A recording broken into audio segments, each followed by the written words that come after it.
Hi guys, welcome to Beer for Beginners. I'm Jeff McDevitt, owner of Vintage Estate Wine and Beer in Boardman, Ohio. And today we're going to talk about IPAs, the most popular style of craft beer that we have these days. IPAs originated around 1840.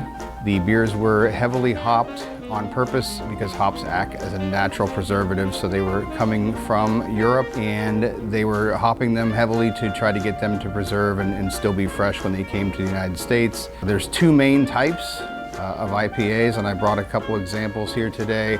Right here is from Masthead in Cleveland, Ohio. A lot of people are very familiar with that brewery. They've come onto the scene strong in the last few years. This is a West Coast IPA. This is heavily hopped, very bitter, very citrusy. It's been around for a long time. Like the hazy one that we're going to talk about next is something that's new. I would say the last 10 to 15 years, the hazy IPAs have really come onto the scene. So this is Team Fiona from Listerman down in Cincinnati. The hazy IPAs is going to use different types of yeast, and they're sometimes going to use oats and things to soften it up. So it's not going to be as bitter. It's going to have a fluffier mouthfeel and just all around a little easier to drink. These are generally pretty light, so these are something you can usually have a few.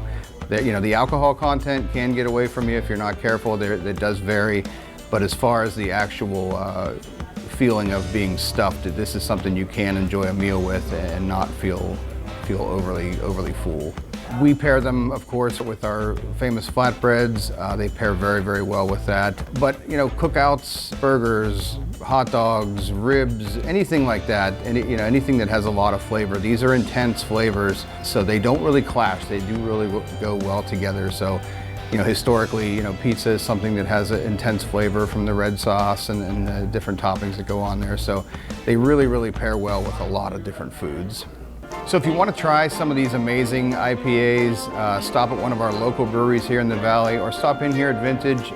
Again, we have many, many examples to try all the time, and we'll be glad to give you some direction. We have very, very well educated staff here about our products, so they can guide you. So this has been your lesson on IPAs. I'm Jeff McDevitt. See you next time on Beer for Beginners.